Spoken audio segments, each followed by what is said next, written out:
Chers compatriotes d'Algérie, bonjour à vous. Bonjour à vous. Je reviendrai dans 2 secondes sur mon message à vous, chers compatriotes d'Algérie, chers frères et sœurs d'Algérie, chers compatriotes africains et chers compatriotes africaines.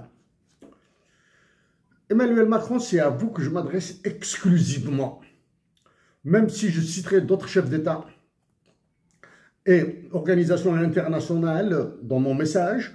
Vous devriez comprendre qu'il s'agit d'une extension de votre ravageuse domination que je vise. Pour moi, les indicateurs principaux de votre comportement politique, tant en France qu'à l'international, sont de 3 niveaux. Le premier, c'est l'annonce de la révision constitutionnelle en France et de l'organisation d'un référendum pour que vous briguiez un 3e mandat. Ça, c'est le premier. C'est l'indicateur principal pour moi. Je soutiens mordicus que vous allez organiser une révision constitutionnelle, vous allez organiser un référendum et vous présenterez à l'élection présidentielle pour un 3e mandat et vous gagnerez. Ça, c'est le premier indicateur. Le deuxième indicateur principal pour moi est la quote-part que vous recevrez de la part de vos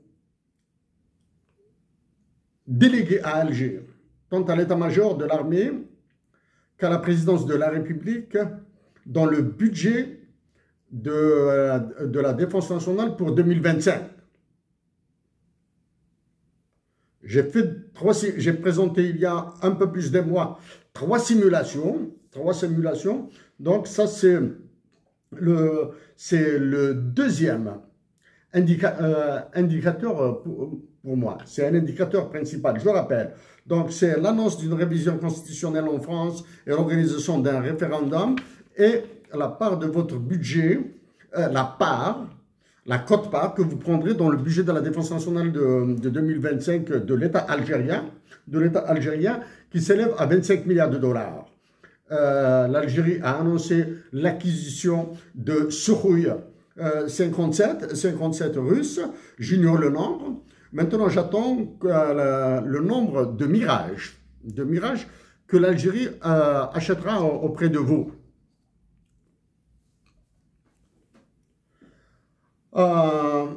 Mes chers compatriotes africains, ravagés, laminés, broyés par le franc CFA. Il y a un peu plus de 2 mois de cela, j'ai parlé de la dette des pays africains ravagés par le franc CFA. Et maintenant, la dette du Sénégal a fait disons, les choux gras, on va dire comme ça, hein, les choux gras de certaines presses. Elle est là, je reviendrai un peu plus en détail sur la dette, mais dans le cadre de l'Algérie, en faisant une perspective avec l'Algérie. Hein, la dette souveraine du Sénégal. Et bien sûr, j'ajouterai éventuellement Sénégal, dette, avant de l'oublier, dette ranking.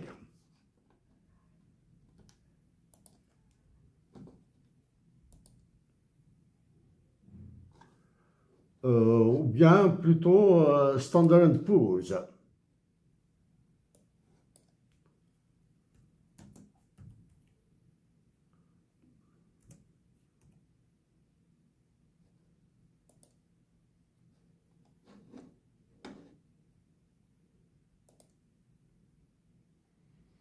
Elle est là, le Sénégal, elle est dans les bébés. Elle est dans les bébés, je reviendrai après, je l'expliquerai parce que c'est très intéressant pour les autres pays africains. J'espère tenir le coup, parce que ça sera assez long. Chers compatriotes d'Algérie, chers frères et sœurs d'Algérie, à l'occasion de l'Aïd al-Fitr, je vous souhaite à tous la paix, Je prie Dieu de me guider, de guider mes pas vers ce qu'il y a de meilleur pour ma patrie et toute l'humanité. Je vous supplie de demeurer, vous, mes compatriotes d'Algérie, de demeurer pacifiques, résistants, d'être actifs et réactifs pour asseoir la majorité de l'Algérie, les droits de l'homme, la démocratie et la solidarité, tant en Algérie que dans toute l'Afrique du Nord. En dernière partie, je reviendrai sur la majorité de l'Algérie et sur cette révolution qui est conduite par les États-Unis d'Amérique, dirigée actuellement par le président Donald Trump. Ça, je mettrai surtout ça pour calmer Emmanuel Macron et vous montrer d'autres aspects qui n'ont rien à voir avec ces histoires de droits de douane, etc. Là. Les États-Unis d'Amérique sont en train d'imposer une nouvelle révolution à la planète entière. Si j'ai le temps, j'expliquerai comment l'Algérie prendra le coup et comment est-ce qu'elle cédera, bien sûr. À mes chers compatriotes du Mali, du Niger, du Burkina Faso, de la République centrafricaine, du Sénégal, du Tchad et autres pays ravagés par le franc CFA. Si je supplie mes compatriotes d'Algérie de demeurer pacifiques, de résister dans la dignité, d'être actifs et réactifs dans la paix, avec intelligence, il est de mon devoir de vous le dire à vous aussi, que seule la paix vous sauvera. Vous devez être réactifs et actifs. Je passerai outre certains comportements au Mali, Burkina Faso, etc. Hein. Certains comportements véhiculés par les médias. Mais de très, très probables coups d'État seront organisés dans vos pays. Actuellement, les pays les plus vulnérables, bien, le Sénégal, le Cameroun et le Tchad. Sénégal, Cameroun, Côte d'Ivoire et Tchad. Donc, une autre fois, la paix en Algérie. Donc, Emmanuel Macron, c'est à vous que je m'adresse exclusivement. J'ai envie d'utiliser un langage différent. La pudeur et la décence m'empêchent. Mais je dois vous dire, je dois le dire aussi à mes compatriotes d'Algérie, à mes frères et sœurs du Maroc et de la Tunisie, que c'est fatigant, que c'est usant,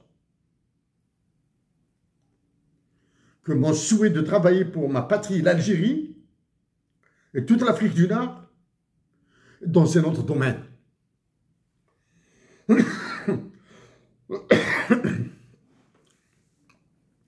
Emmanuel Macron, je vous le répète, les deux indicateurs principaux pour moi sont l'annonce d'une révision constitutionnelle en France, l'organisation d'un référendum et le volume du budget que vous prendrez dans la loi des finances 2025 dédiée à l'armée algérienne. 25 milliards de dollars à peu près. Je vous le dis, si vous prenez moins de 8 milliards, cela signifie que vous êtes extrêmement faible. Ok? Si vous prenez $1 du budget de l'armée algérienne, cela signifie que l'état-major algérien doit partir immédiatement et laisser celui qui se prend pour le président de la République continuer un tout petit peu le temps d'organiser une élection présidentielle anticipée. Si vous prenez plus de 8 milliards de dollars dans le budget de l'armée algérienne, cela signifie que vous êtes extrêmement puissant. Donc, extrêmement dominateur. Si vous prenez plus d'$1, cela signifie que l'état-major, tout l'état-major de l'armée algérienne doit partir et immédiatement et sans condition. Chers compatriotes d'Algérie, les ravages du roi Emmanuel Macron en Algérie sont pires que ceux du Fonds monétaire international et de la Banque mondiale. Ils sont pires. Plus les deux organisations sont discrètes, je parle du FMI et de la Banque mondiale, plus fort elles tapent. Quand vous n'entendez pas parler du FMI et de la Banque mondiale en Algérie, cela veut dire qu'ils sont en train de trapper très très fort. Quand ils deviennent publics, ça veut dire que c'est l'exécution. Okay. Mais les ravages du roi Emmanuel Macron en Algérie et dans toutes ces colonies africaines, y compris l'Algérie, y compris le Maroc et la Tunisie, sont pires que ceux du FMI et de la Banque mondiale.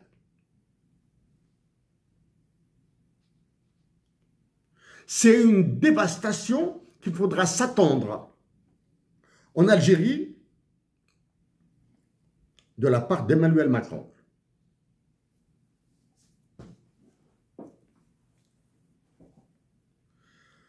Je parlerai à la fin si je ne suis pas fatigué, si j'arrive à résister. En face de moi, j'ai une bouteille d'eau et j'ai du café.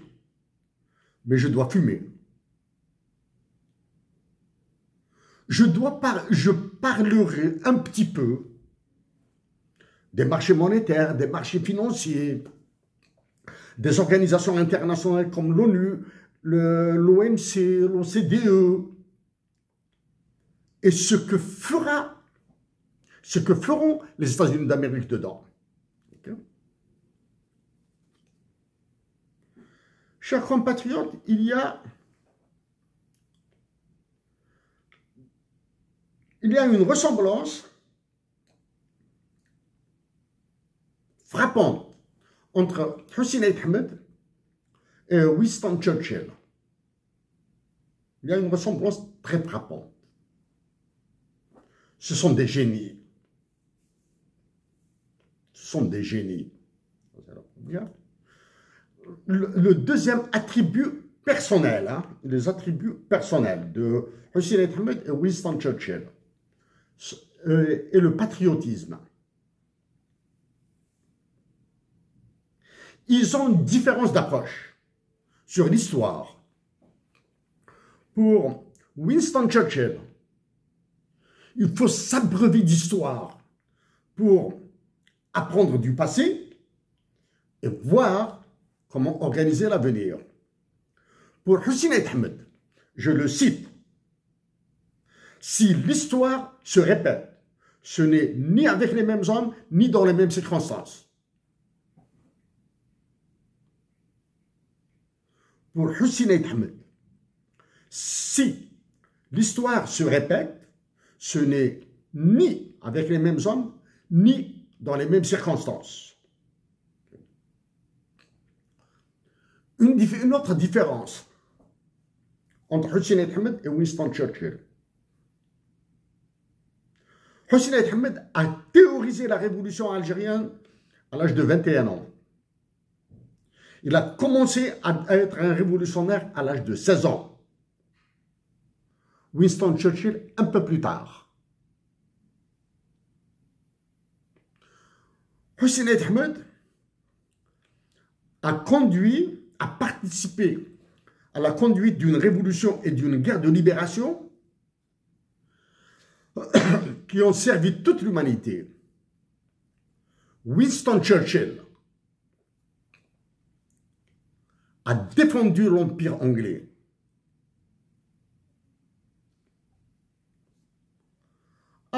Emmanuel Macron,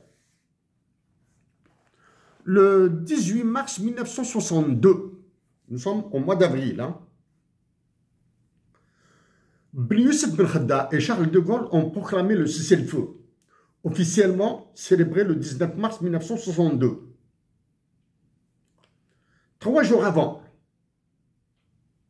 le 15 mars 1962, Mouloud Faraoun fut assassiné par l'OS de votre général Raoul Salan.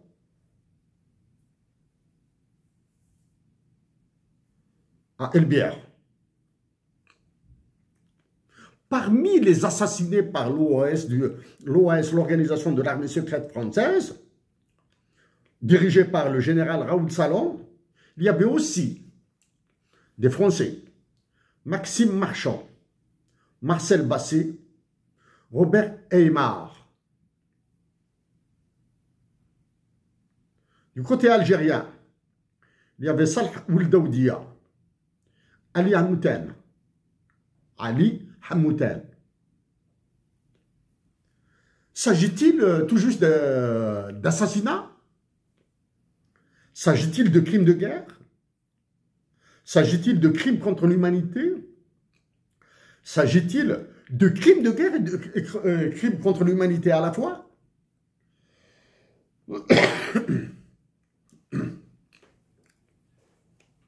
Mouloud Faraoun était un écrivain. Allez-vous honorer la mémoire de l'écrivain?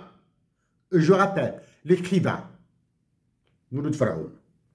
En France, allez-vous honorer la mémoire des Français qui ont été assassinés et des Algériens qui ont été assassinés avec Mouloud Faraoun? Okay. Pour les accords d'Évian, est inutile de vous rappeler que le signataire algérien était un terroriste qui a pris les armes contre la France en 1947, bien avant le 1er novembre 1954. Il s'appelle Karim Belkacem. Il a été assassiné par des Algériens en 1970 en Allemagne.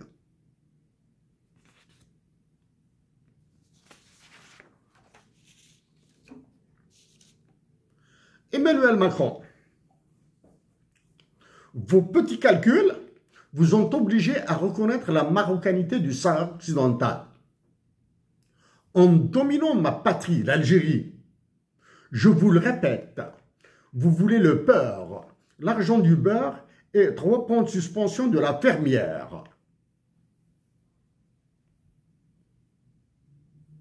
Soyons pragmatiques, je vais être pragmatique maintenant.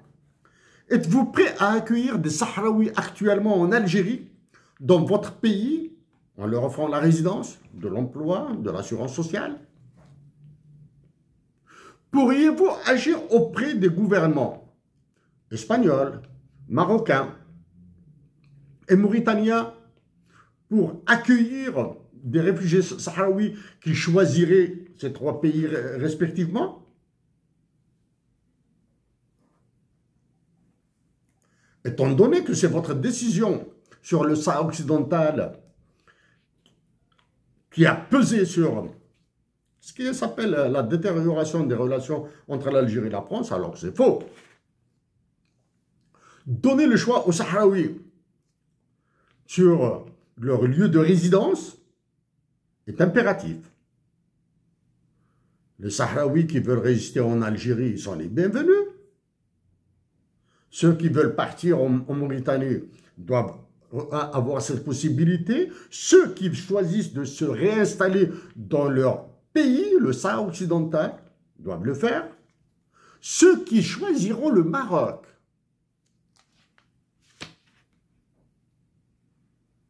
pourront y aller au Maroc. Ceux qui choisiront l'Espagne, la France, doivent avoir cette possibilité. Dans toutes les colonies françaises en Afrique, la nation algérienne vous pose problème. Toutes les autres sont au silence. Toutes les nations africaines colonisées par la France que vous dirigez, Emmanuel Macron, que vous êtes en train de massacrer par le franc CFA, et dans certaines d'entre elles, vous allez appuyer des coups d'État. Coups d'État sont silencieuses. Ces nations seront sauvées par la nation algérienne.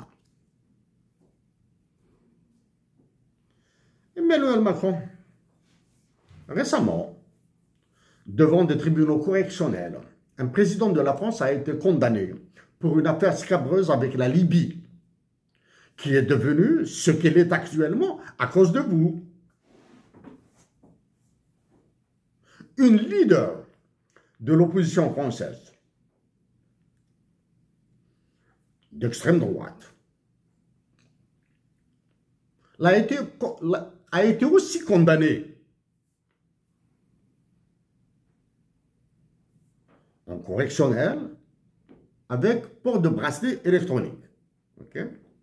Cela signifie qu'elle aura toujours sa liberté d'expression, son droit de penser, etc. Même si elle est exclue de la course à l'élection présidentielle française, elle pèsera.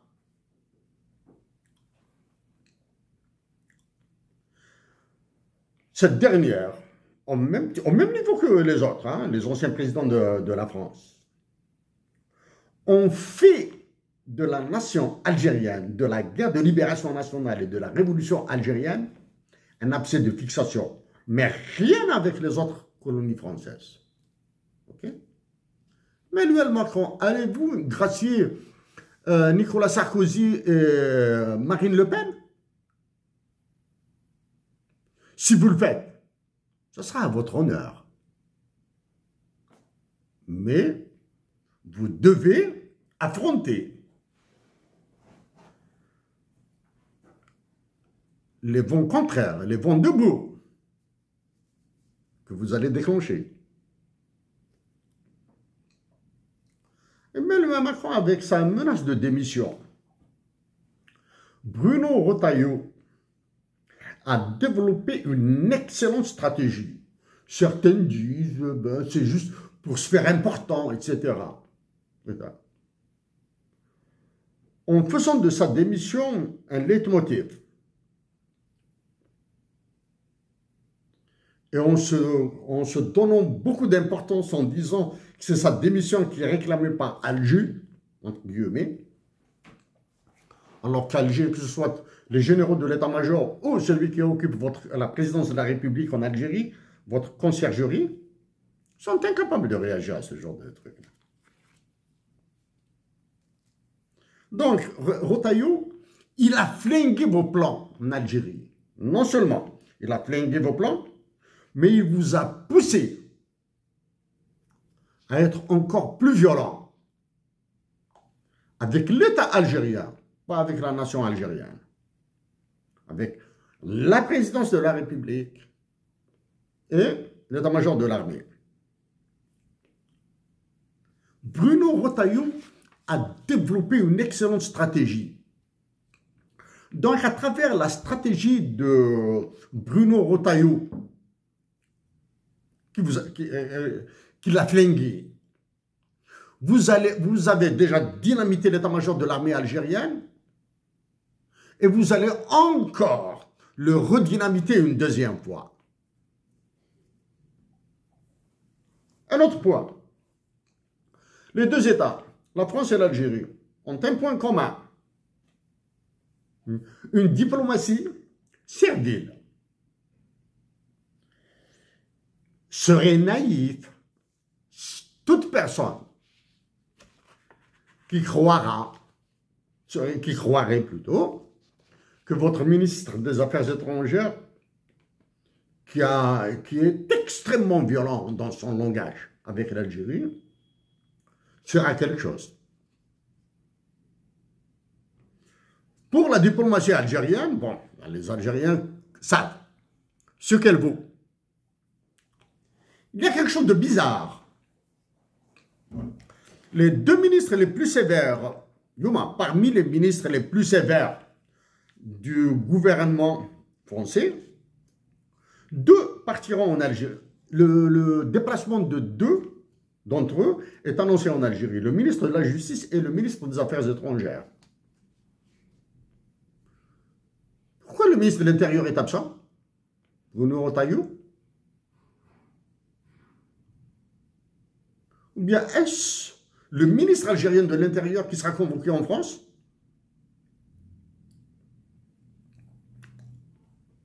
Emmanuel Macron, vous contrôlez l'État algérien, vous le contrôlez. L'État algérien, comme on dit en anglais, is failed, is wrecked.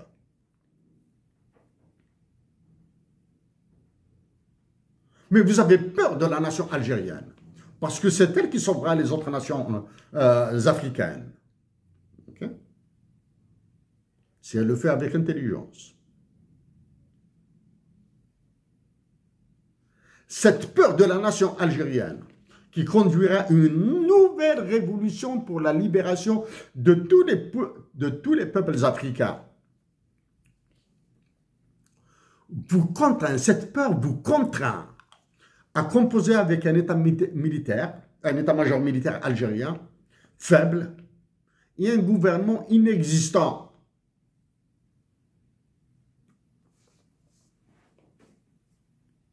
Partiellement, j'ai terminé avec vous, Emmanuel Macron. Partiellement. À vous, Majesté, le roi Mohamed VI du Maroc. D'abord, Sahaïdik. À vous et à toute la nation marocaine. D'Amazir à Amazir. De musulman à musulman. De voisin à voisin. En dehors de toute volonté populaire des Sahraouis et en dehors de toute légalité internationale, vous avez décidé d'annexer le Sahara occidental. Êtes-vous prêt à accueillir toute la ressource humaine que sont les réfugiés sahraouis en Algérie dans ce néo-État? Je vous rappelle que dans un message précédent, je vous ai dit que si je deviens président de la République en Algérie, mes deux premières décisions seront la surévaluation du dinar et le passage, le retour au taux de change fixe et l'ouverture des frontières avec le Maroc sans aucune restriction. Aucune restriction ou exigence internationale en matière de visa ou de conditions de séjour des Marocains en Algérie. J'ouvrirai la frontière algérienne à tous les Marocains, à toutes les Marocaines, sans aucune exigence. D'autres facteurs sont négociables. Si je suis élu président de la République, monsieur Mohamed VI, roi du Maroc, je pense sérieusement à démilitariser tout l'Ouest. Okay?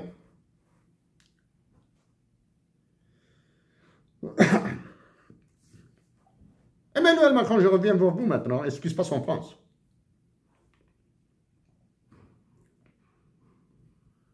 Comment ça s'appelle là?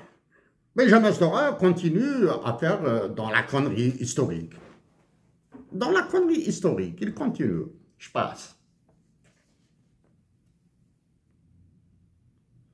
Face à Alain Duhamel, Éric Zemmour a déclaré, je cite, que la colonisation de l'Algérie par la France a été une bénédiction. Je cite Éric Zemmour. La colonisation de l'Algérie par la France a été une bénédiction. Dans le silence ahurissant d'Alain Duhamel. À quoi s'attendre d'un tel personnage s'il devient président de la France?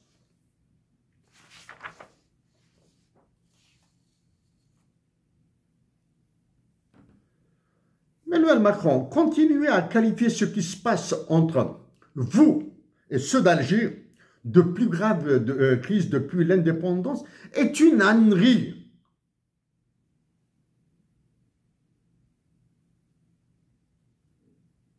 C'est une ânerie. Parmi ces âneries, Benjamin Stora a été jusqu'à qualifier le comportement de la France vis-à-vis du Maroc et du Sahara occidental de dépendant de l'élection de Donald Trump. Ah, c'est Benjamin Stora. Une telle ânerie, il faut être Benjamin Stora pour la dire. Sachant que vous avez été au Maroc au mois d'octobre. Et le président des États-Unis d'Amérique, Donald Trump, a pris fonction qu'au mois de janvier 2025.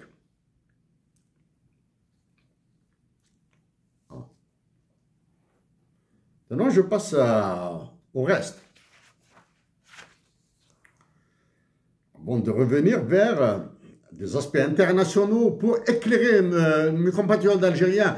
Je suis conscient que ce que je dis n'est pas sexy, n'est pas catchy, n'est pas facile. Je suis conscient.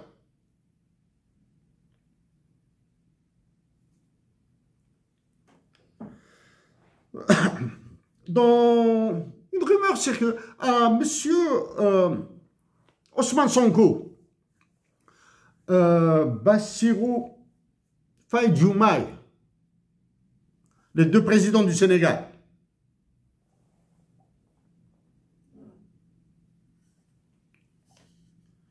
au même titre, j'ai traité de la dette algérienne dans le détail.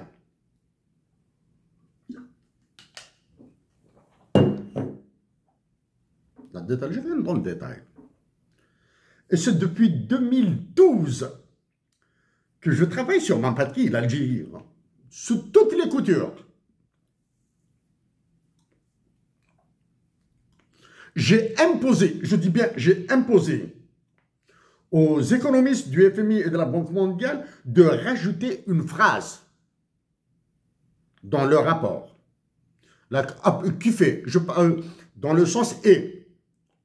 Nos diagnostics et analyses dépendent de la qualité des chiffres qui nous sont communiqués par les autorités algériennes. Cette phrase, c'est moi qui l'ai imposée. Et à chaque fois que je fais une action dans laquelle je cite le FMI et la Banque mondiale, je les informe par lettre postale et par email électronique. OK? Et à chaque fois que je cite formellement les États-Unis d'Amérique, j'informe qui de droit? Le dernier message que j'ai envoyé a été pour Rubio, Marco Rubio. OK? Donc, messieurs Ousmane Sonko et Bassirou Diomaye Faye, vous avez dit que la dette, qu'il y avait 7 milliards de dollars de dette cachée par le président précédent. OK? Donc, étant donné que votre dette, elle est là.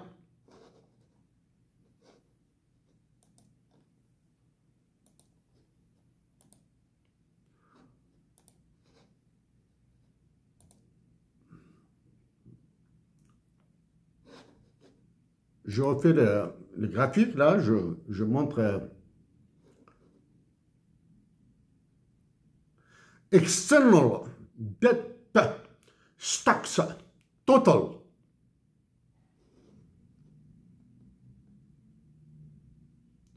En 2023, elle s'élève à 39, là-bas, à 39,950 milliards de dollars. Exactement, je lis le montant exact en 2023. 39 milliards 950 millions 111 016,7 dollars US. Est-ce que les 7 milliards de dollars qui circulent là dans l'information sont inclus dans cette dette ou pas? Donc je profite pour vous dire que si j'arrive à arracher une discussion avec les économistes du Fonds monétaire international et de la Banque mondiale à Washington, je poserai la question suivante. Pourquoi les créances de l'État algérien sont absentes dans les documents internationaux du FMI de la Banque mondiale? Je sais que l'Algérie détient une créance minimale de 3 milliards de dollars sur la France d'Emmanuel Macron. Je sais que l'Algérie détient une créance de 5 milliards de dollars, je parle des principaux, hein, je ne parle pas des intérêts, de 5 milliards de dollars sur le Fonds monétaire international. Pourquoi ces informations sont absentes? Maintenant, je l'ai fait déjà avec mes compatriotes d'Algérie, je le fais avec vous. Tenons.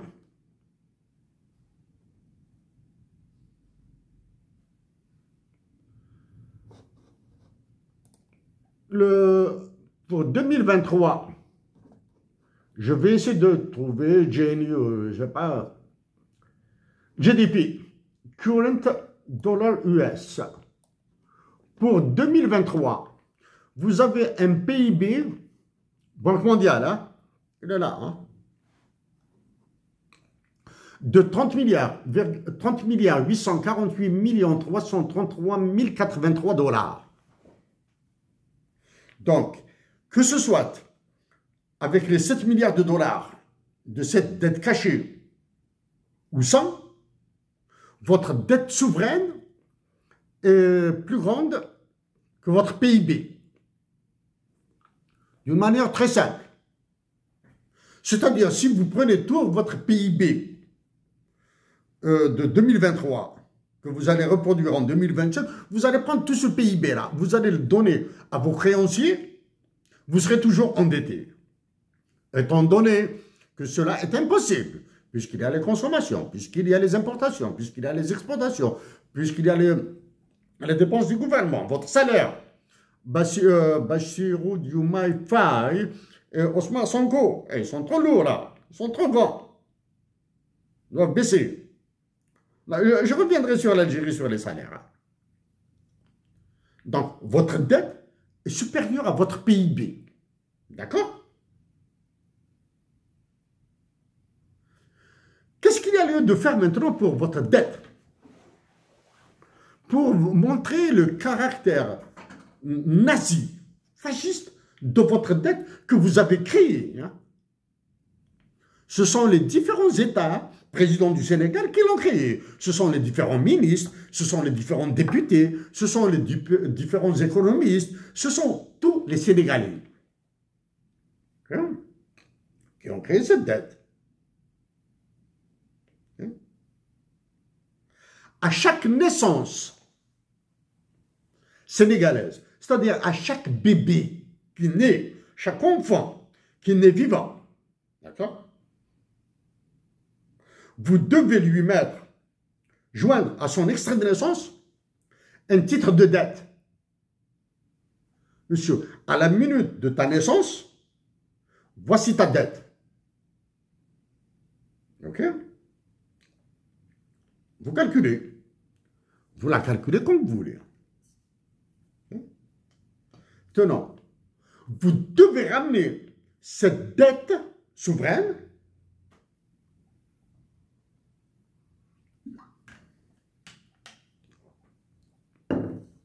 au taux de croissance de la population. Parce qu'il y a des décès, il y a des morts. Il y a des naissances et des décès. Il faudra mettre toutes les exportations sénégalaises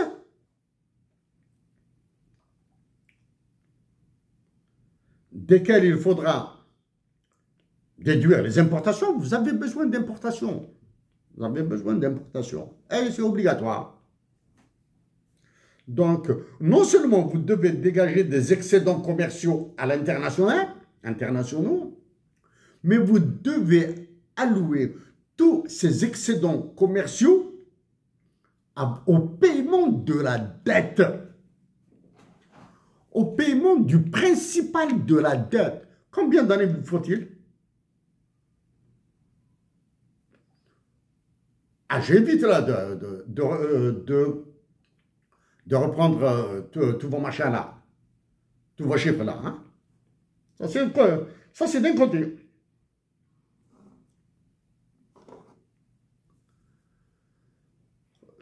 L'autre problème qui est valable pour l'Algérie, je l'ai posé en Algérie, ça fait longtemps là. Hein? Tenons le principal dans la dette souveraine, il y a un principal, c'est-à-dire ce que vous devez rembourser obligatoirement. Il y a les intérêts. D'accord? Est-ce que la nation sénégalaise peut payer uniquement les intérêts sur la dette? Sur 39 milliards, plus les 7 milliards, ça fait 46 milliards. Est-ce que la nation sénégalaise peut payer les intérêts? Je vous le dis. Le Sénégal,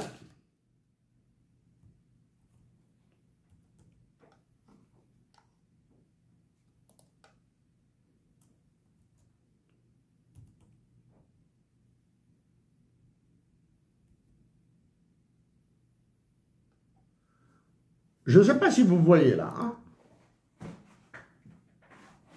Sénégal, elle est à B et B3. Et ça descend. Et ça descend. Qu'est-ce que ça veut dire ça?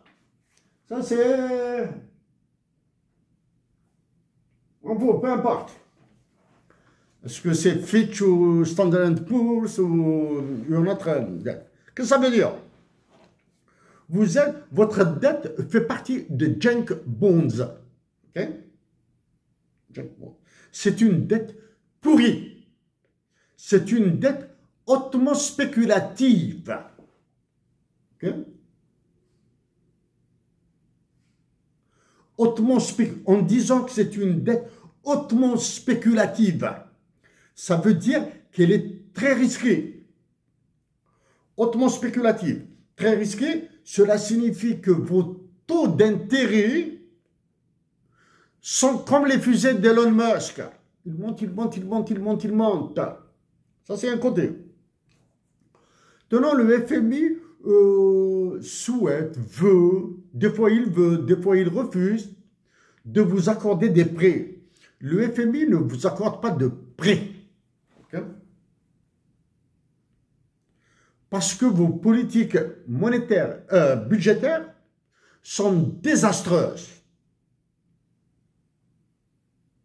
Avec le volume de votre dette et son classement et son risque, B et B3. B3 là, vous êtes au fond du trou là. Ok? Vous êtes sorti du marché institutionnel de l'endettement. Quand je dis marché institutionnel de l'endettement, c'est-à-dire ce sont les grandes banques qui vous prêtent de l'argent. Ils envoient vos droits de tirage spéciaux sur les marchés secondaires et les percnoptères et les voraces et les vautours des marchés secondaires vont vendre la vie des Sénégalais parce qu'à travers la dette, c'est la vie des Sénégalais qui est en jeu. Ok? Ça, c'est d'un côté. L'autre côté maintenant. L'autre côté. Hein? Attachez vos ceintures. Une rumeur, après ce qui a été déclenché par les États-Unis d'Amérique sur ce qui est visible actuellement, l'invisible c'est pour après, une rumeur circule en Amérique du Nord. Le dollar US le dollar US, hein, le dollar des États-Unis d'Amérique, sera imprimé en Algérie. C'est une rumeur qui circule. L'euro sera imprimé au Tchad et en République centrafricaine.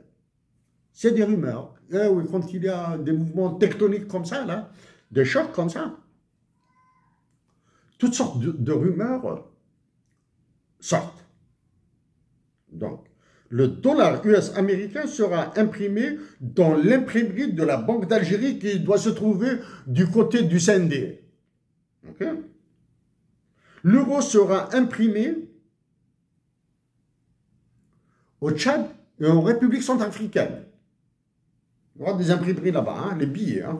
Okay? Vous me dites que c'est faux? Ok. Où est fabriqué le franc CFA? Le papier, là, le billet, hein, la monnaie fiduciaire. Où est fabriqué le franc CFA? À Chamaillère, à Clermont-Ferrand. Est-ce que la Banque de France, du Nord, le Trésor français,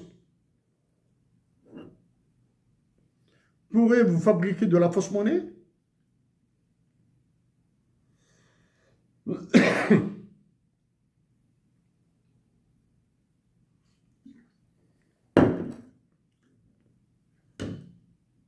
Cette question est valable pour l'Algérie, pour l'État algérien. Okay. La solution maintenant, vous devez avoir au moins un organisme public sénégalais.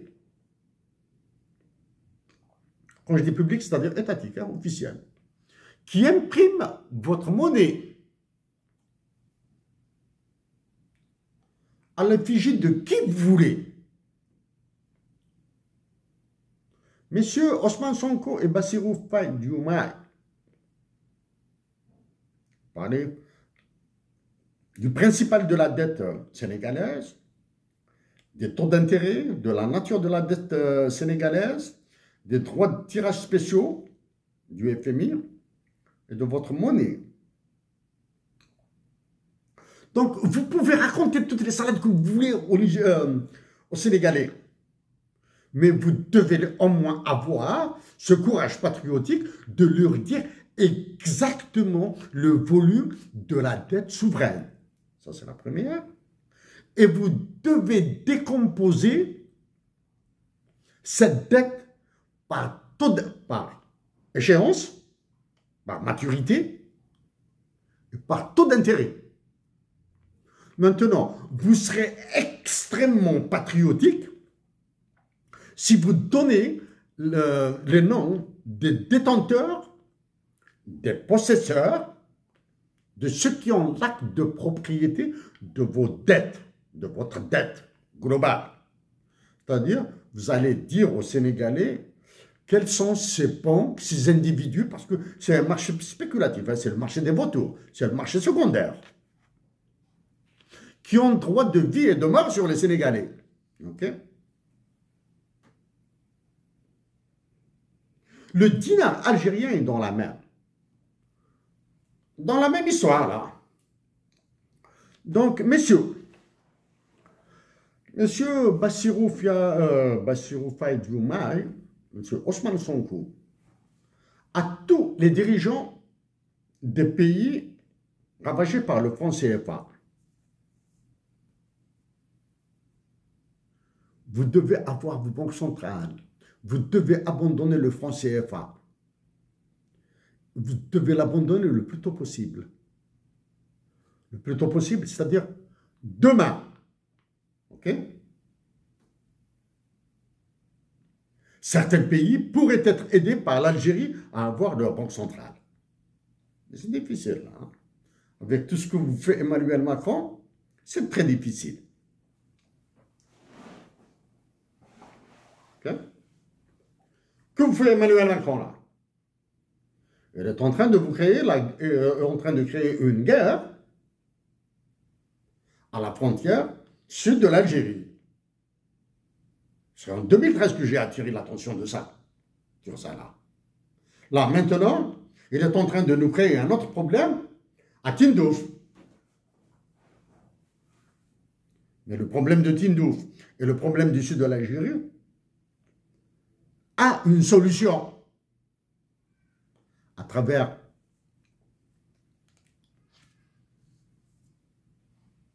le patriotisme. Il n'y a pas d'autre, à travers l'amour, le cœur, là. Hein. Je vous rappelle que pour Hussein et Ahmed, si l'histoire se répète, ce n'est ni avec les mêmes hommes, ni dans les mêmes conditions. Okay? Mais l'histoire peut vous servir.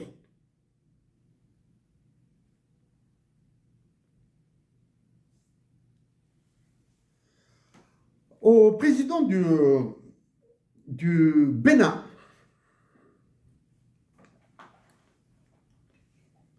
Emmanuel Macron vous fait jouer un sale jeu là. Hein. Il vous a donné un très mauvais rôle là. Hein.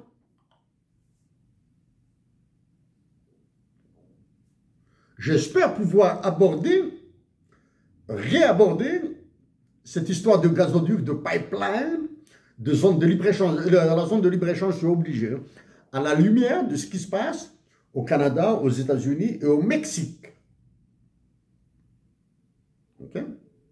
Je vais l'expliquer d'une manière plus consistante. Chers compagnons d'Algérie, chers frères et sœurs d'Algérie, avez-vous Emmanuel Macron? En 2013, Tamazight, ma langue maternelle, a été manipulée à fond la caisse. En 2013, à Akbou, la plus belle ville du monde pour moi, la ville dans laquelle je souhaite vivre quelques années. Après avoir y étudié à Akbou, je souhaiterais vivre encore la fin de ma vie, là, quelques années à Akbou, dans les montagnes. En 2013, j'ai fait une présentation très sommaire de l'inflation et des droits de l'homme. La relation entre l'inflation et les droits de l'homme. Ça, c'est en 2013.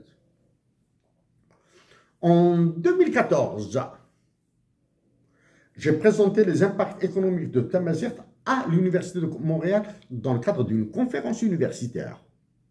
Okay.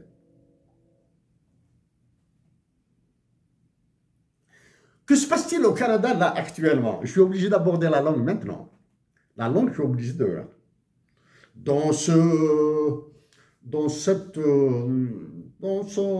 un petit chambardement, hein, c'est un tout petit chambardement, l'histoire de taxes douanières, etc., hein, de tarifs douaniers, etc., sont un tout petit chambardement.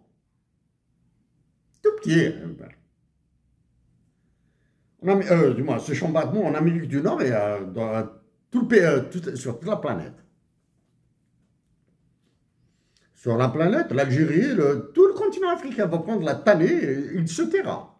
Tout le continent africain prendra la tannée. Vous, Français, enfin, vous recevez tous l'aide publique au développement à travers l'USAID. United States Agency for International Development. OK? Mais le président des États-Unis d'Amérique a décidé de la remettre à zéro. Étant donné que les autres pays de l'OCDE sont incapables de vous financer, donc vous allez plonger. Je suis triste. Pour toutes les nations africaines, je suis triste. Okay. Donc, Patrice Talon du Bénin, là, vous êtes en train de jouer un très mauvais tour, un très mauvais rôle. Okay? Seriez-vous le véhiculaire de coups d'État dans certains pays africains, comme le Mali, le Niger, le Burkina Faso? Okay. Récemment, un autre président africain, du Togo je présume, je pense, ou du Ghana, a rendu visite aux dirigeants, aux militaires dirigeants de l'État malien, leur dire là, il faudra revenir vers la CEDEAO, etc., etc. Le président du Sénégal l'a répété. Bassirou Faye Diomaye, désolé de vous le dire, comme ça, arrêtez de répéter parce que c'est une connerie là. Hein? Maintenant, je vous le dis à moi, à tous les chefs d'État africains, vous qui êtes membres de la CEDEAO, de l'UMOA, la BCAO, vous siégez dans des organisations internationales interétatiques terroristes. Attaquez-moi en justice si vous voulez.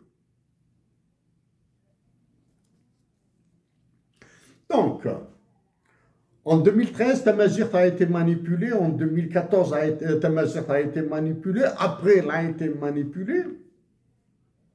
En 2014, j'avais proposé et j'avais suggéré la dotation de l'Algérie d'un hymne national bilingue. Ça, c'est en 2014. OK?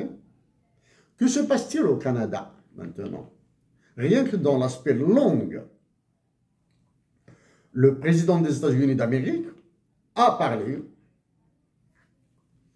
que la loi sur la langue française du Québec est un obstacle au commerce. Eh oui, c'est devenu un sujet assez chaud. Assez chaud.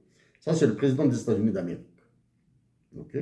Comme quoi, dans les relations internationales, tout peut jouer. À l'intérieur même du Canada, il est reproché à l'actuel Premier ministre du Canada, Mark Carney, qui a un CV plus lourd que tous les sous-marins nucléaires de la planète. Le CV de Mark Carney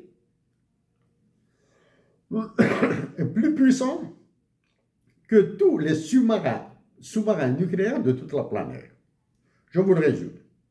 Mark Carney, économiste, ancien économiste à Goldman Sachs, s'il vous plaît, ancien gouverneur de la Banque du Canada, ancien gouverneur de la Banque d'Angleterre, hein? Ancien économiste responsable à la Banque, la BRI, la Banque des règlements internationaux, ancien chargé chargé d'un projet à l'ONU sur le développement vert, gestionnaire de fonds d'investissement basé aux Bermudes.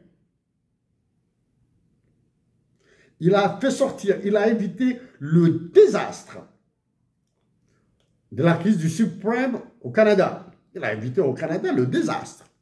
Il a un CV égal peut-être à tous les missiles des États-Unis d'Amérique, de l'Angleterre et de la Chine, de la Russie et de la Chine. Dans le jeu politique, ça change un petit peu. Parce qu'en face aux États-Unis, les deux chargés de l'économie des États-Unis d'Amérique et du Trésor américain, Bissett et Lutnick, ils viennent de fonds d'investissement, de fonds spéculatifs. Et donc, il a un CV. Il est reproché à Mark Carney sa non-maîtrise de la langue française par le Québec, par les Québécois. Okay? En Tamazight sera manipulé, comme seront manipulées vos langues hein, dans les pays de la zone CFA. Il reste dans ça. C'est 2025, mois de Ramadan passé, ce mois de carême, là, du mois de mars, là, en répétant, en suppliant mes compatriotes d'Algérie de demeurer pacifiques et de résister.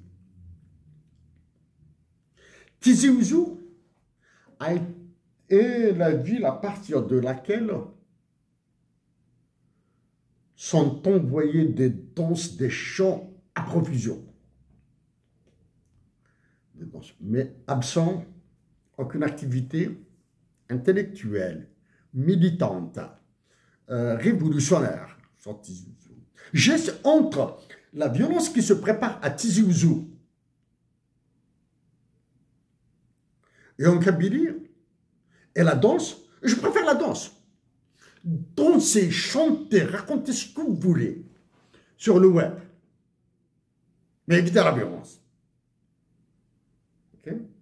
C'est valable pour Béjaïa, la région de Béjaïa. C'est valable pour les horaires. C'est valable aussi pour ceux qui nous bassinent avec Zulflawen et qui se pavanent dans les salons de Paris. Okay? Qui se pavanent dans les salons de Paris. Hein? N'est-ce pas, M. Kamal Daoud et Yasmina Khadra? Ok.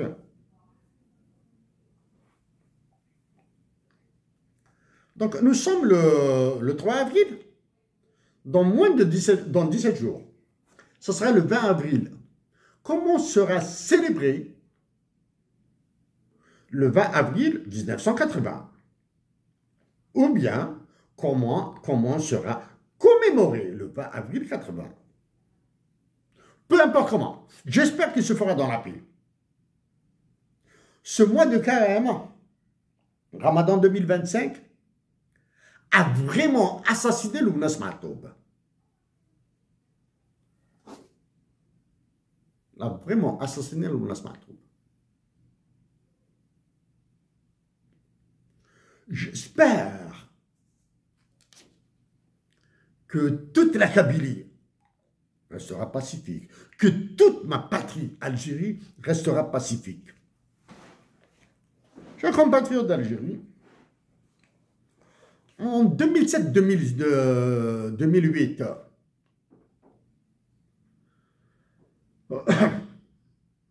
initiative civique contre la révision de la Constitution, Ihsan El-Khadi m'a dit à moi, Chef, si tu te fais arrêter, tu tiens 48 heures, 24 ou 48 heures, bref. À la même période, 2006 ou 2007, nous avons été ensemble à Kapaoukas pour animer une conférence sur une campagne contre la révision de la Constitution. Okay? C'est à Kapaoukas, à la sortie est de Béjaïa. Ensemble. Okay? Je peux dire que je peux rester. Moi-même et Ihsan El-Khadri, ou bien Ihsan El-Khadri et moi-même avons animé une conférence sur la révision, notre opposition à la révision constitutionnelle de l'époque, 2006 ou 2007. Hein? Non. Non, non.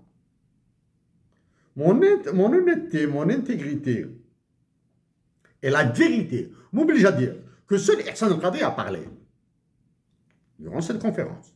Ok? À Kabaoukas. Est-ce que les services secrets, les services de sécurité nous ignoraient? Non, ils étaient à côté là. Ils étaient à côté. Donc, seul Ihsan El-Khadri avait parlé durant cette conférence. C'était l'unique déplacement que nous avions pu faire.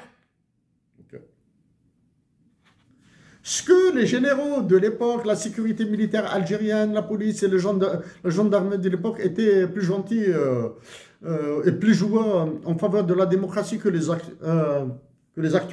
actuels généraux, etc. Bon. Sécurité militaire, police. Mon œil. Ça va.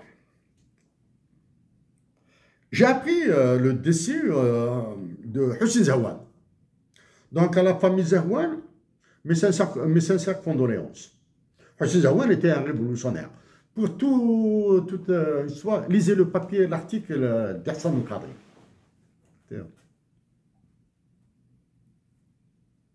Hussein Zaouane est un révolutionnaire. Militant de gauche, l'ORP, l'Organisation de la Résistance Populaire. Et il a dirigé la Ligue algérienne pour la défense des droits de l'homme fondée par Alim Siri et Hussein Ahmed. Pas qu'il y avait, à un certain moment, il y avait une guerre entre Hussein Zahwan et Maître Ali Abd Nour, que Dieu leur accorde sa miséricorde. Hassan Khadi peut en témoigner. J'avais le contact naturel avec Hussein Zahwan. Le contact était naturel. Je pouvais le voir quand je voulais, du moins, quand le temps nous permettait à tous les deux de nous voir. À la même époque,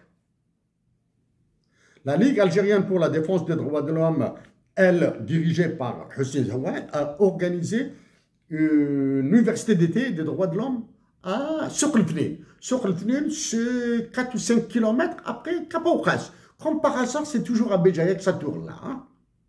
Université d'été. J'étais là-bas, donc.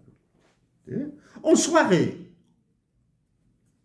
hein, à partir de 8 h du soir, 9 h du soir, monsieur, un compatriote, jouait de la guitare, de la musique, un peu de chant, etc., etc. Il y avait aussi une ONG italienne, j'ai oublié son nom là. Hein. Donc, un musicien, un guitariste, nous a un petit peu décontracté, détendu l'atmosphère, l'ambiance pour les séminaristes. Il y avait un gars qui avait pourri l'ambiance. Un seul gars. C'était des services secrets. J'ignore ce que c'est la police, gendarmerie en civil ou sécurité militaire, etc. Et il ne faisait que poser des questions sur les identités, sur ce qu'on voulait faire, etc., etc. J'avais senti que l'ambiance, nous sommes là pour écouter de la musique, probablement de la danse, peut-être qu'il y aurait un peu de chant, etc. Toi, tu devais nous poser la question avec ces histoires. Existe-t-il, depuis 2019, existe-t-il une Ligue algérienne pour la défense des droits de l'homme en Algérie? Depuis 2019, est-ce que ce genre d'action est possible en Algérie? Animation de conférences, politique, contre, pour les investissements directs étrangers, contre la politique monétaire de l'Algérie, si tant est elle en a une, etc. Tout c'est possible.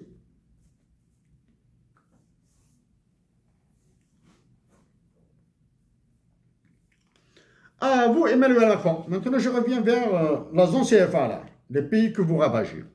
L'Algérie, le Maroc et la Tunisie ont la chance d'avoir leur propre monnaie.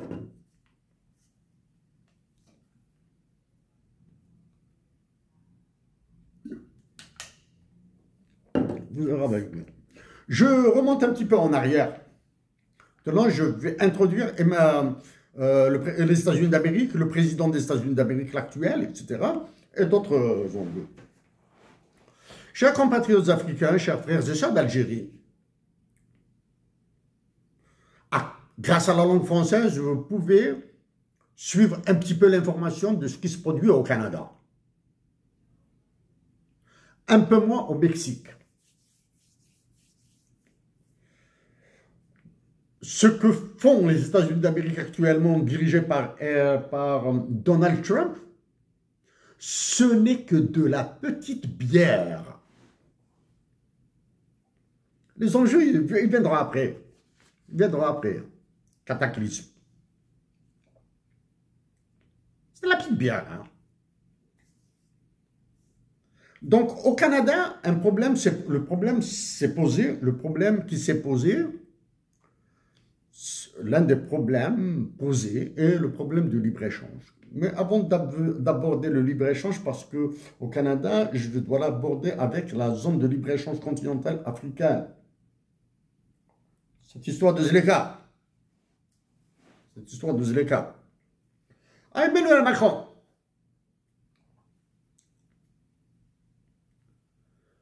Vos médias, pas vous, mais les médias, même ici au Canada, hein, côté Québec, hein, Ontario, non, un peu moins. Le côté anglophone, un peu moins. le président des États-Unis d'Amérique est présenté comme étant toujours un milliardaire, inculte, mégalomane, violent, etc. Et les États-Unis d'Amérique et son président actuel, Donald Trump, sont en train de révolutionner le monde. Que cette révolution sera bonne ou mauvaise, ça, on le verra. Okay? Est-ce que cette révolution servira l'Afrique et l'Europe ou les détruira? J'ignore. On verra après, parce qu'il reste encore. Donc, dans la conférence de Yalta, conférence qui a annoncé la paix, la fin de la Deuxième Guerre mondiale, la création de l'ONU. Est-ce que la France était présente? Non. Dans la conférence de Potsdam, qu'est-ce qui s'est produit? Quels étaient les présents d'abord? Il y avait Staline, Churchill en partie, et Truman, vice-président des États-Unis d'Amérique, passé président après le décès de Roosevelt. Franklin Delano Roosevelt. Okay? Il est passé président. L'histoire se répète. Si l'histoire se répète, ce n'est ni dans les mêmes conditions, ni avec les mêmes gens. Truman a été traîné dans la boue. Pourquoi? Harry Truman a été traîné dans la boue parce qu'il était un vendeur de vêtements, commerçant. C'est comme s'il avait une boutique, et donc, vous voyez, comment ça, un boutiquier, président des États-Unis d'Amérique, qui décide du monde. Et pourtant, c'est lui qui a tenu tête à Staline. Ok? Tenu tête à Staline, à cause de quoi? À cause de la bombe atomique. Ce n'est pas Roosevelt qui a bombardé le Japon. C'est Truman qui a ordonné de larguer les deux bombes, Nagasaki et Hiroshima. Et depuis, Harry Truman, a conduit le monde comme il voulait. Okay. Des élections se sont produites en Angleterre. Churchill a été remplacé par un premier ministre surnommé Churchill, quelques mots comme ça. C'était un voile. C'était un voile. Ok? Un voile. Et parti aux États-Unis d'Amérique. C'est aux États-Unis d'Amérique avec Truman. Et c'est Churchill qui a décrété la naissance des deux blocs. Bloc Est, bloc Ouest. Ok? Et c'est lui qui a utilisé the Iron Curtain, le rideau de fer. C'est Winston Churchill. Ok? Mais qu'est-ce qui s'est passé à Potsdam?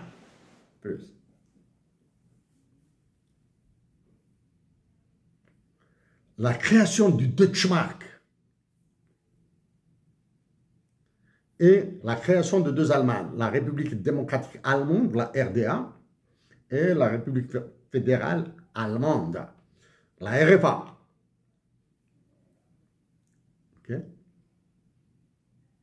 Berlin en deux, le Deutschmark a été créé, la monnaie. Donc, messieurs de la zone CFA, donc vous avez là maintenant une explication assez simple. Je suis tanné de revenir sur le franc CFA, comme quoi la monnaie est une arme de guerre. Okay?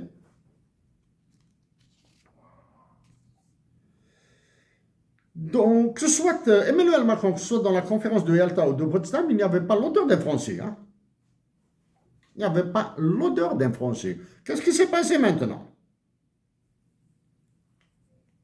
Vous interdisez à Donald Trump d'entrer dans l'histoire? en l'attaquant comme ça, là, milliardaire, un bonhomme qui a connu des histoires scabreuses, de mœurs, etc., etc. Il décide de rentrer dans l'histoire.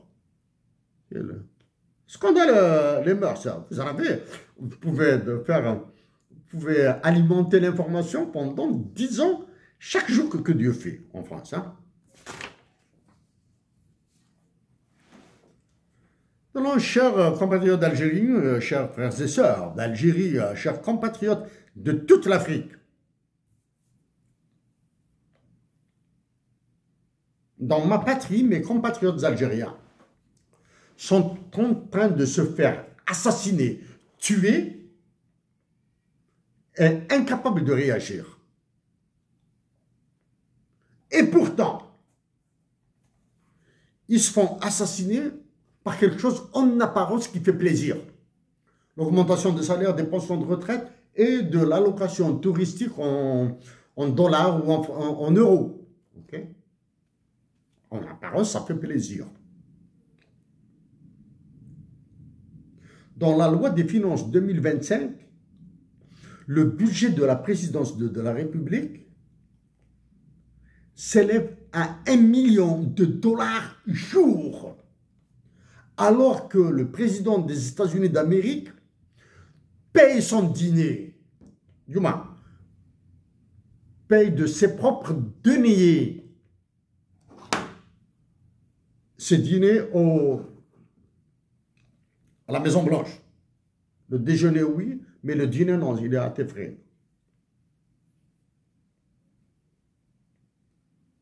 Un président de la France a déclaré qu'en introduisant la Cour des comptes à l'Élysée, il a été contraint de payer son dentifrice. La présidence de la République algérienne a un budget d'1 million de dollars par jour. C'est de quoi aller. Tout le personnel de la présidence de la République, c'est de quoi aller. Chaque jour, dîner à Los Angeles ou à Washington ou à Nice ou à Monaco. À Monaco, ils peuvent aller déjeuner et dîner. Okay?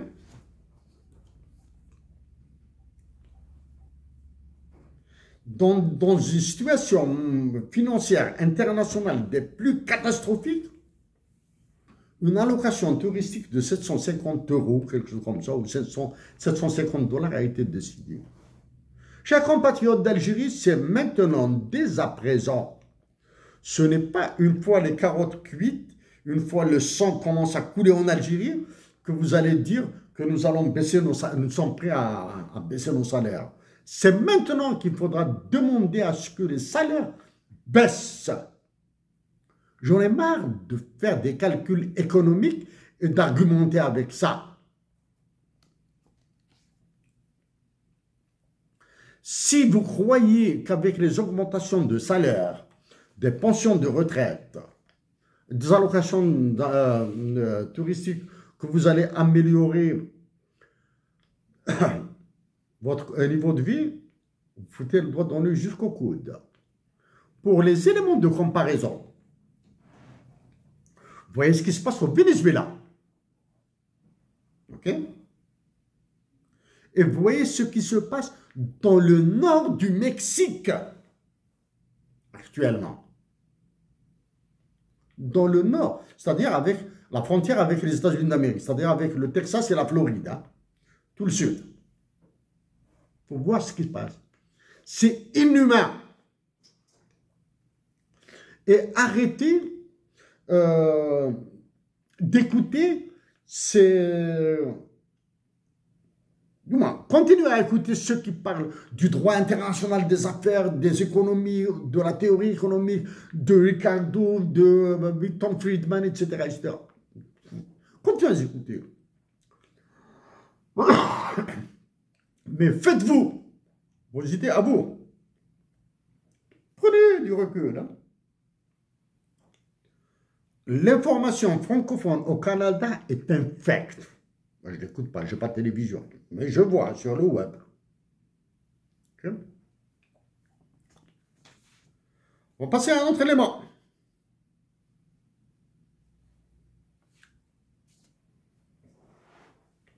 Quelle est la denrée la plus rare en Afrique, y compris en Algérie, au Maroc et en Tunisie, hein, tous les pays africains? Quelle est la denrée la plus rare? C'est le patriotisme. Quand j'avais commencé à parler de patriotisme en 2015 en disant que la solution des problèmes de l'Algérie se trouve dans le cœur des Algériens, j'ai été léger. Okay? Je le répète. La solution se trouve dans le cœur des Algériens. Okay? Avoir la quantité de patriotisme qui a explosé au Canada, il a de quoi être jaloux. La quantité de patriotisme qui a explosé au Canada. Et pourtant, le Canada a du blé. Hier, il a neigé. Aujourd'hui, il est en train de pleuvoir. Avec le sirop d'érable, les Canadiens peuvent manger du blé, du pain et du sirop d'érable. Les fermes, un peu de lait. Ils ne sont pas dépendants du reste. Okay? Le patriotisme aux États-Unis d'Amérique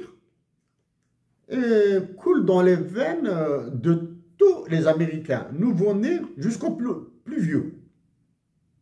Aux États-Unis, je l'ai vu.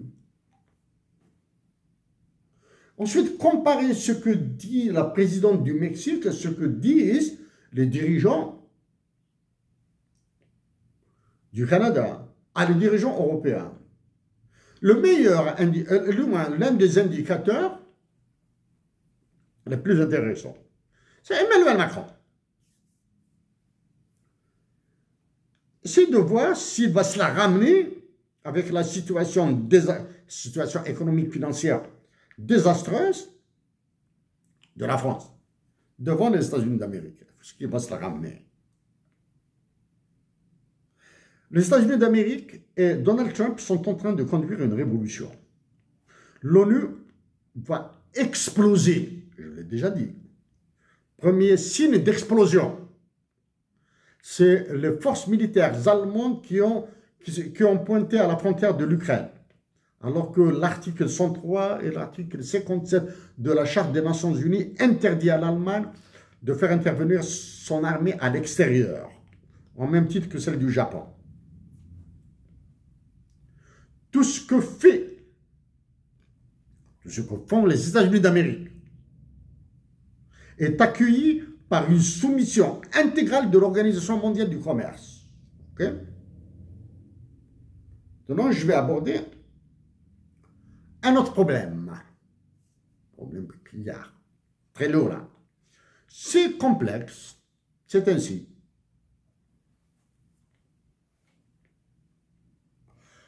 Le Canada est composé de 10 États. Le Canada est un pays composé de 10 États plus 2 territoires. Quand le nouveau Premier ministre a été a été choisi, il est parti en France et il est parti en Angleterre. Il a été reçu par le roi Charles III d'Angleterre. Le Canada est un dominion, c'est-à-dire le Premier ministre a prêté serment de fidélité au roi Charles III d'Angleterre. Ce qu'ont fait subir les États-Unis d'Amérique au Canada, le roi Charles III n'a pas parlé. Okay. Le secrétaire général de l'OTAN a été reçu à la Maison-Blanche. Aucun mot sur le comportement des États-Unis d'Amérique vis-à-vis du Canada. Okay? Au nord du Canada, il y a l'Alaska, qui est un État américain qui appartient aux États-Unis d'Amérique. Il est au nord du Canada. Pour que les Américains passent à l'Alaska, ils doivent traverser le Canada. C'est-à-dire ils doivent utiliser les routes, les autoroutes, les ponts, le rail, et les avions, du moins pas les avions, parce que ça peut passer par ailleurs, du Canada. Dans toute cette crise-là, Est-ce que le Canada va interdire aux Américains d'aller en Alaska? C'est un peu difficile, ok? Les États-Unis d'Amérique sont les boss, les patrons de l'OTAN et du NORAD. Ok? North American Aerospace Defense. Ok? Il y a l'OTAN, il y a le NORAD. NATO and NORAD. Ok? Tout ça, c'est contrôlé par les Américains. Ok? Donc, je répète. Donc, le premier ministre du Canada est parti en Angleterre sans avoir eu la protection, la bénédiction du roi du Canada, le roi Charles III d'Angleterre, du Royaume-Uni et des pays du Commonwealth. Okay? Le secrétaire général de l'OTAN n'a rien dit pour protéger le Canada face à Donald Trump à la Maison-Blanche. D'accord? Qu'est-ce qui pourrait se produire après? Il y aura des voix qui monteront pour demander à ce que le Canada devienne intégralement indépendant du Royaume-Uni. Il va se détacher. C'est-à-dire, nous allons passer probablement à l'élection d'un président du Canada. Avoir le président du Canada ne va pas prêter allégeance au roi Charles III ou bien au futur roi d'Angleterre ou la future reine d'Angleterre. Okay? Ça, c'est une possibilité à venir. Je reviens, mais pas encore maintenant. Le Canada est formé de 10 États. C'est possible de parler du dollar de l'Est canadien, du dollar de l'Ouest canadien. Ça fait longtemps depuis que j'en ai parlé. Hein. Donc, il y a 10 États. C'est-à-dire chaque État a son Premier ministre, a son Assemblée, a sa police, a ses règles de douane. OK? Ses règles de douane. Le Canada est une zone, ces États forment une zone de libre-échange. C'est une zone de libre-échange avec monnaie commune, le dollar canadien. D'accord? Zone de libre-échange. Quel est le problème? C'est que le Canada, en tant que zone de libre-échange, constituée de 10 États, hein, rapidement comme ça, hein, Colombie-Britannique, l'Alberta, Saskatchewan, l'Ontario, le Québec, l'île du Prince-Édouard, New Brunswick et Nova Scotia, plus les 2 territoires du Nord.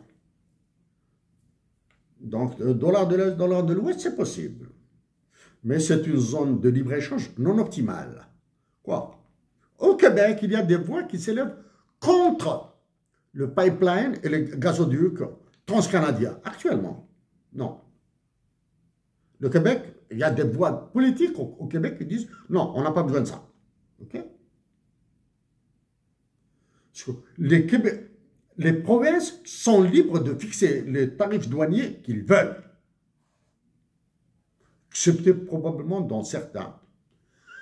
La zone de libre-échange continentale, zone de libre-échange continentale africaine, est-ce qu'elle peut être aussi performante que la zone de libre-échange canadienne? Pan-canadienne, à travers tout le Canada. Si vous ne me répondez pas oui, je vous tire chapeau. Si vous me dites non, je serai d'accord avec vous. OK? Le Canada a $1, une monnaie unique, dollar canadien. Le problème se posera après. Est-ce que le franc CFA, le dinar algérien, le dirham marocain, le dinar tunisien, l'ouguier de Mauritanie, est-ce que ces monnaies-là, est-ce que ce sont des monnaies ou bien des trucs de machin? Bon. Mes chers compatriotes,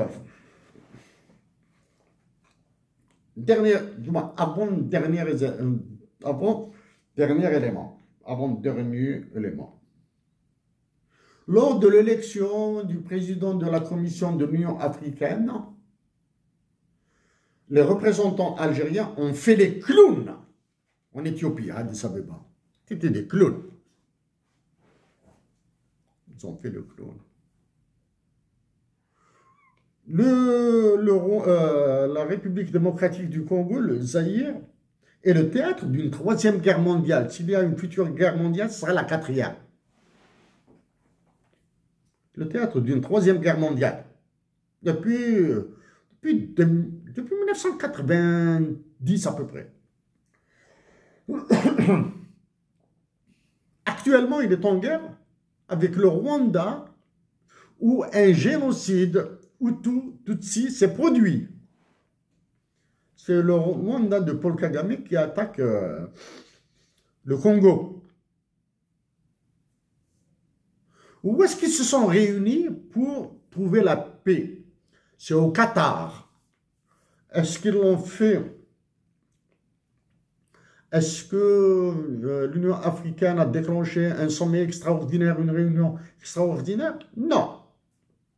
Est-ce que l'Union africaine et la Commission de l'Union africaine ont fait un quelconque effort pour aplanir, adoucir la relation entre l'Algérie et le Maroc? Dans tout ce qui se produit entre le Canada et les États-Unis d'Amérique, le Mexique, je ne parle pas, je parle du Canada, je suis au Canada. Les négociations ont été, j'allais dire, 24 sur 24.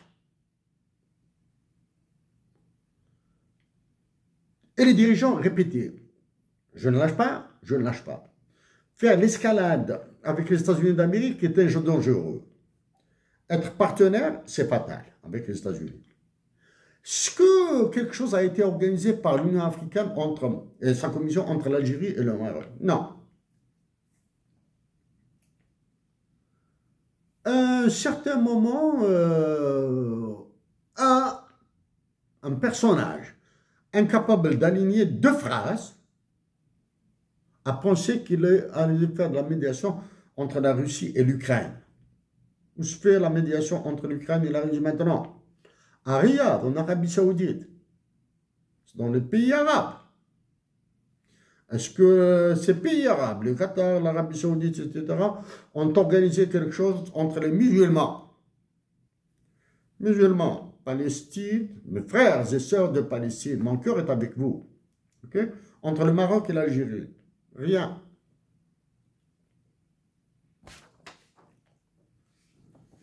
À vous, Emmanuel Macron, maintenant. J'ai fait mon service militaire en Algérie. De mai 84 à avril 86. J'en ai déjà parlé. Moi, j'ai fait mon service militaire. Avant de le faire, j'avais souhaité l'éviter. Pour venir en France, m'inscrire, pas en informatique, mais en économie à Paris-Dauphine. Bref. Mais j'ai fait mon service militaire. Dans des conditions sociales assez difficiles, mais j'ai fait 2 années de service militaire. J'ignore si vous avez fait votre service militaire en France, mais je sais que vous avez appelé à la conscription. Ok? Je l'ai fait.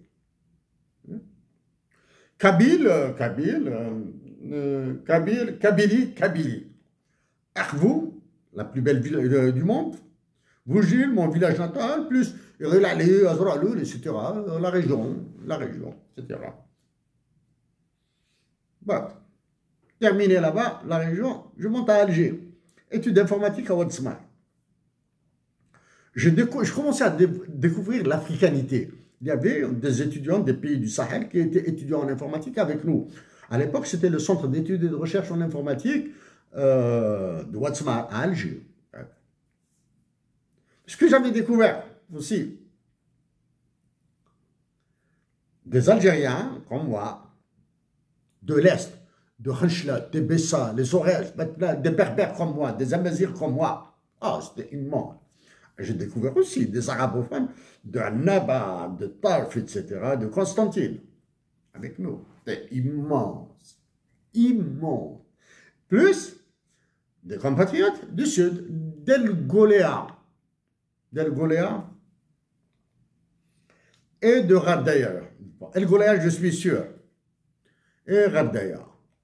C'était immense. Ah bon, il se trouve que dans le sud de l'Algérie, je savais qu'il y avait des Algériens qui faisaient de l'exploration, de l'exploitation et de l'extraction de pétrole. Ah, mais j'ai cru qu'il y avait très peu de personnes qui vivaient là-bas. Ah, j'ai découvert. C'était immense. Imaginez, moi, Kabir, accompagner mes compatriotes d'Algérie qui ne parlaient qu'arabe dans des excursions à Yakouren. Ah, c'était super. On se marrait. Kabir savait parler un peu arabe. Donc, je faisais le traducteur, l'interprète, etc. Ah, c'était un moment super. Bon, voilà. Donc, j'ai fait mon service militaire. Les premiers jours, c'était le dégoût. Mois de mai, c'était l'été, l'été, il faisait chaud à Blida, etc., etc. Merci Dieu, j'ai fait mon service militaire. Merci Dieu, j'ai fait mon service militaire. J'ai découvert ce que c'est le patriotisme. Et découvert des compatriotes de l'extrême ouest, de l'extrême est, du sud, etc. Et surtout, un groupe de Palestiniens qui faisaient leur instruction avec nous dans une autre section.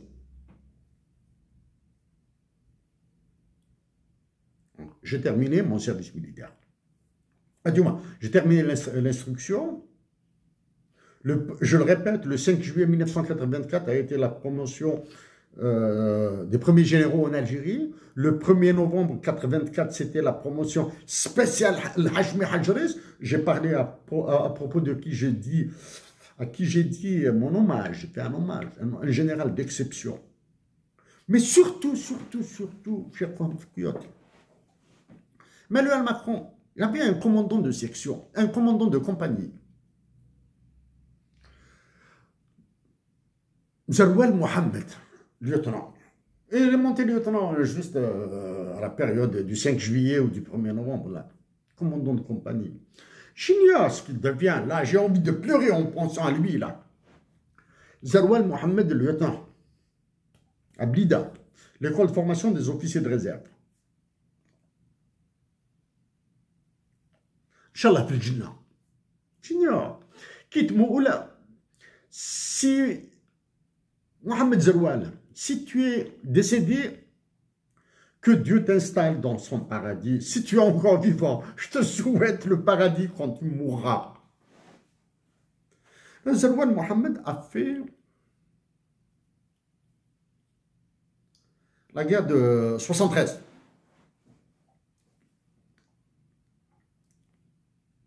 Le Sinaï. C'est avec lui que j'ai découvert le patriotisme le plus pur. Le plus pur. Il prenait un Kalachnikov, c'est comme s'il prenait un stylo, je sais pas moi. Il nous aimait.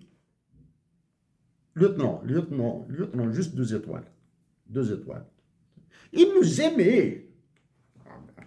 Surtout quand on est un peu virevoltant, là. Il nous aimait.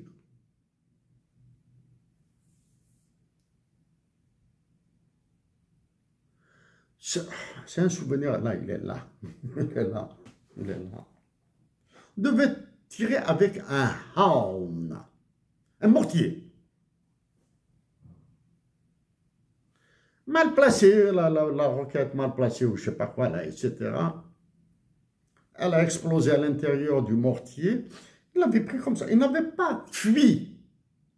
Il l'avait pris dans ses bras. Donc, à tous mes camarades que j'avais découvert,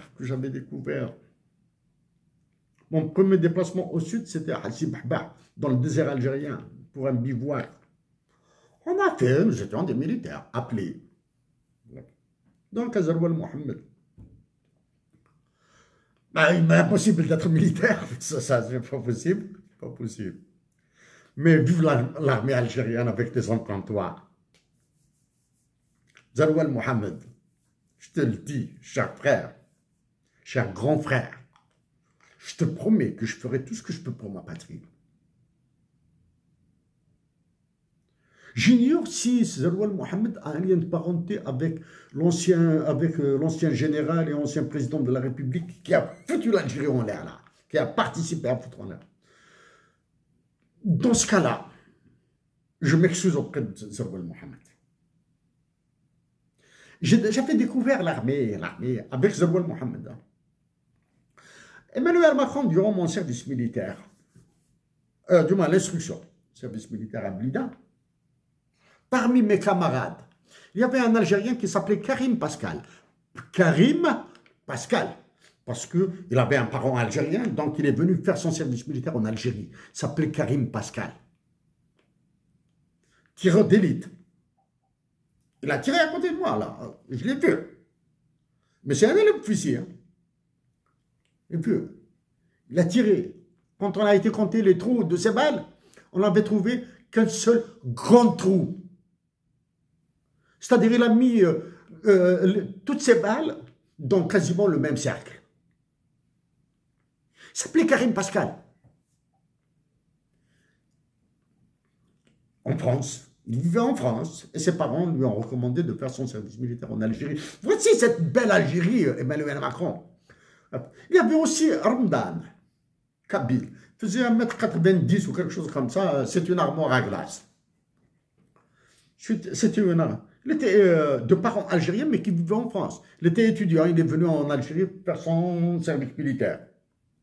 Durant le mois de carême, Emmanuel Macron avec Ramdan. Ramdan, je ne sais pas si... J'espère qu'il tombera sur cette intervention. On nous donnait une petite demi-heure, 45 minutes de répit, plein soleil, là, etc. C'est le ramadan en jeu, etc. Je m'installais à côté de lui, je m'allongeais à côté de lui, bon, sur la terre pleine, hein. Ramdan, je lui disais comme ça, Ramdan, j'ai envie de manger un peu de galette, un peu de poivron, un peu d'oignon, un peu de ceci, un peu de cela, j'ai envie d'un café et d'une cigarette, etc., etc. Il me disait, Ramdan, Chérif, ta gueule, je vais te casser les reins, là, arrête de parler de haroum, le couscous, arrête de parler, vous ne pouvez pas manger, c'était le ramadan. C'était aussi un Algérien qui avait vécu en France. Mais il est venu en Algérie passer son service militaire. C'est cette armée-là que j'aime. C'est cette armée que j'aime, Emmanuel Macron. Emmanuel Macron, j'avais hésité. J'espère, je plains mes compatriotes d'Algérie pour l'information qu'ils écoutent. Écoutez, entendre Éric Zemmour, David Pujadas, etc., ça doit être une torture en Algérie.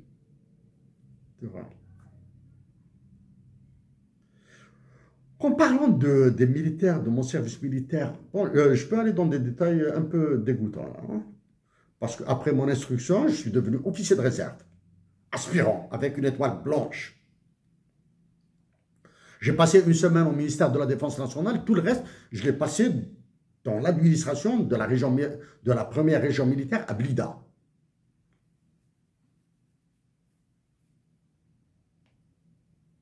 Oui, c'est le 1er novembre 1984 qu'un attentat a été organisé par des islamistes contre la Banque nationale d'Algérie à Boufarik. En 1985, des camarades militaires ont été tués.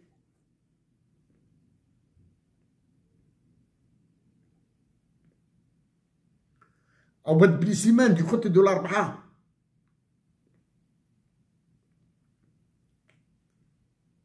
Pour les beaux yeux de certains généraux, là. Emmanuel Macron, l'état-major de l'armée algérienne doit partir immédiatement. Une révolution des œillets est indispensable en Algérie. Une fois cette révolution des œillets organisée, celui que vous prenez pour le président de la République en Algérie doit rester. Il est incapable de faire quoi que ce soit là. Il doit rester parce qu'il nous faut pas un symbole. Il nous faut un faisant confiance, un faisant fonction là, le temps d'organiser. Oui, Emmanuel Macron, la guerre avec vous est très longue. Elle sera longue. Mais je vous jure que je me donnerai à fond pour ma patrie. Merci à vous, chers compatriotes d'Algérie et chers compatriotes africains.